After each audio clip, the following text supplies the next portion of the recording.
The old man, pretending to paint, secretly reached his hand under the seat. He felt a coin and casually held it in his hand. When he got home, the old man carefully pried open the coin. Then, a note suddenly appeared inside the hollow coin. It turned out that the old man appeared to be a painter, but in fact he was Abel, a spy hiding in the United States. What he did not know was, because of a traitor's betrayal, the CIA had already surrounded his apartment, facing interrogation by CIA agents.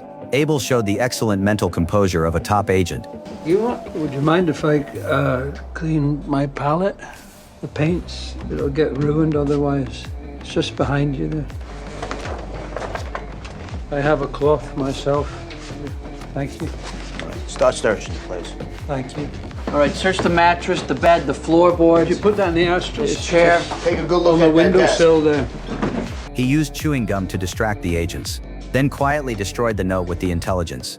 But what Abel did not expect was, even without enough evidence, the Investigation Bureau still required him to stand trial, to show the integrity and fairness of the judicial system. The federal court hired an excellent lawyer for Abel, but the lawyer Donovan usually only handled business insurance cases. He had never dealt with criminal defense. On top of that, he knew that if news spread that he was defending a spy, he would be despised by everyone. So he tried to refuse the case. It can't look like our justice system tosses people on the ash heap. In the end, Donovan could not resist persuasion and accepted the case. But 3 weeks later, it would be Abel's trial. Donovan knew nothing about the case. He had not even met Abel. So he asked the judge to postpone the trial according to the law. But the judge's reaction caught him off guard. Is this serious? Yes, indeed it is. You can see in the filing. Jim, this man is a Soviet spy. Allegedly. Come on, Counselor. Your Honor. Of course, I salute you. We all salute you for taking on a thankless task. This man has to have due process, but let's not kid each other. It was only then that Donovan realized he was just a tool. Everything was just a formality. From that point on, Donovan faced constant trouble. On his way home, he was followed by a mysterious man. Donovan sensed something was wrong and quickened his pace. He hid beside a car, but when he looked back, the man was already behind him. Donovan had no choice but to go with him to a bar, and the man revealed his identity. He was a CIA agent. He was there to warn Donovan not to make things complicated, to end this defense simply, and not to threaten national security. But Donovan insisted, nothing should be above the law, so he smiled and refused the CIA agent. The next day, the CIA published news in the newspaper that Donovan was defending an enemy spy. This made him a target of public anger. The public looked at him with hostility, but based on his professional ethics as a lawyer, Donovan insisted on defending Abel. By reviewing the evidence, he found that the FBI only had a legal detention order. They did not have a search warrant issued on suspicion of a crime.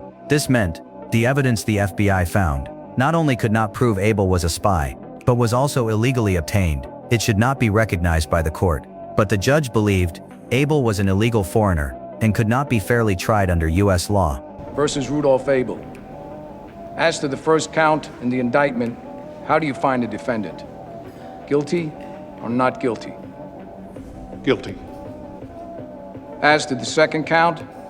Guilty. As to the third count? Guilty. Your Honor, I make a motion to set aside these guilty verdicts against the weight of evidence. Denied.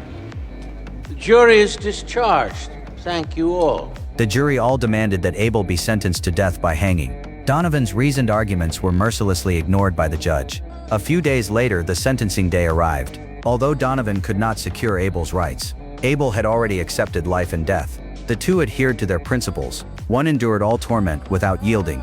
The other upheld professional ethics, despite public scorn. This made them start to admire each other. Before the verdict, Donovan prepared to make his best effort to argue again. Although the judge was still resistant, Donovan this time found a highly persuasive reason. It is possible that in the foreseeable future, an American of equivalent rank might be captured by Soviet Russia. We might want to have someone to trade. Wow. That sounds like spinning what ifs. You could do that till the cows come home. My business, what ifs? I'm in insurance, and there's nothing implausible about this one. It's entirely in the realm of what could happen. It's the kind of probability that people buy insurance for. If we send this guy to his death, we leave ourselves wide open. No policy in our back pocket for the day the storm comes. Nice speech. If one day an American spy was captured by the Soviets, they could use Abel for a prisoner exchange. This argument successfully convinced the judge. So on the day of the verdict, something happened that no one expected. The defendant is committed to the custody of the Attorney General of the United States for imprisonment in a federal institution to be selected by him for a period of 30 years. Marshals, you may take the defendant into custody. No electrocution? No. Why aren't we hanging him? In the name of God, why aren't we hanging him? Sit down! He's a spy! He's killing us with his lies! In the name of God, why aren't we hanging him? That's right! The verdict completely ignited public anger. Donovan, defending a spy, was labeled a traitor by the crowd. His family also faced great threats, even coming under gunfire at night.